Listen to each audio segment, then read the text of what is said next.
राजनीति के केंद्र में बनी रहने वाली बहुजन समाज पार्टी की सुप्रीमो मायावती ने अपने 70वें जन्मदिन पर एक बार फिर से साफ कर दिया कि उनका सियासी तेवर आज भी वैसा ही है, धारदार है।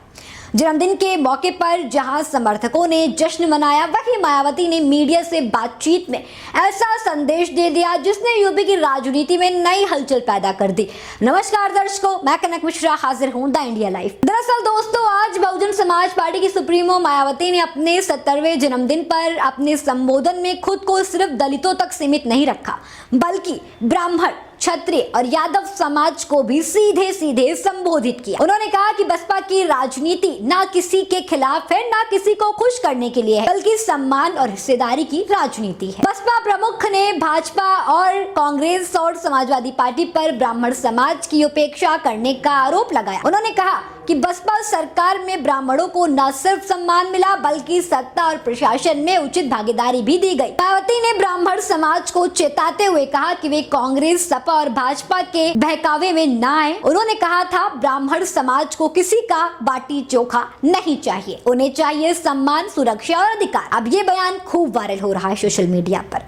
मायावती ने भरोसा दिलाया कि अगर उत्तर प्रदेश में फिर से बसपा की सरकार बनती है तो ब्राह्मण और क्षत्रिय समाज के हितों का पूरा ध्यान रखा जाएगा।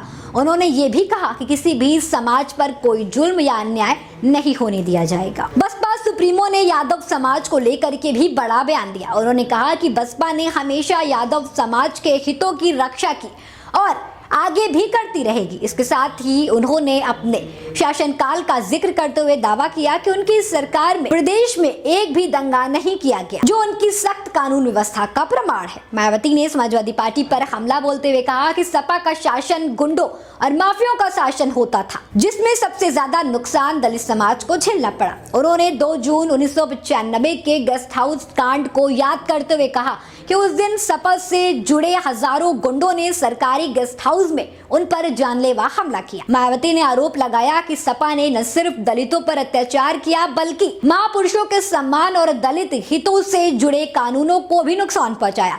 मायावती के जन्मदिन पर राजनीतिक गलियारों से भी शुभकामनाएं आई। मुख्यमंत्री योगी आदित्यनाथ ने उन्हें बधाई दी, वहीं सपा अध्यक्ष अखिलेश यादव ने भी उन्हें जन्मदिन की बधाई दी, लेकिन कुछ दूसरे अंदाज में। दोस्तों, अखिलेश यादव ने सोशल मीडिया प्लेटफॉर्म एक्स पर लिखा कि मायावती ने जीवन भर प्रभुत्ववादी ताकतों के खिलाफ खड़े होकर शोषित, वंचित और अपेक्षित समाज से सम्मान और अधिकारों के लिए संघर्ष किया। साथ ही उन्होंने भाजपा और उनकी विचारधारा पर भी परोक्ष हमला बोला। कुल मिलाकर मायावती ने अपने 70वें जन्मदिन को सिर्फ जश्न का दिन नहीं, बल्कि सियासी संदेश और भविष्य की रणनीति के तौर पर पेश किया।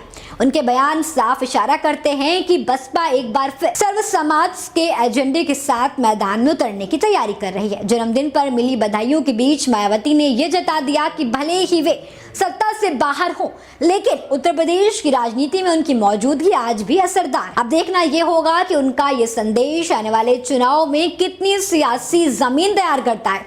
लेकिन इतना तय है, मायावती की सियासत अभी खत्म नहीं हुई है, बल्कि एक नए अध्याय की शुरुआत का संकेत दे रही है।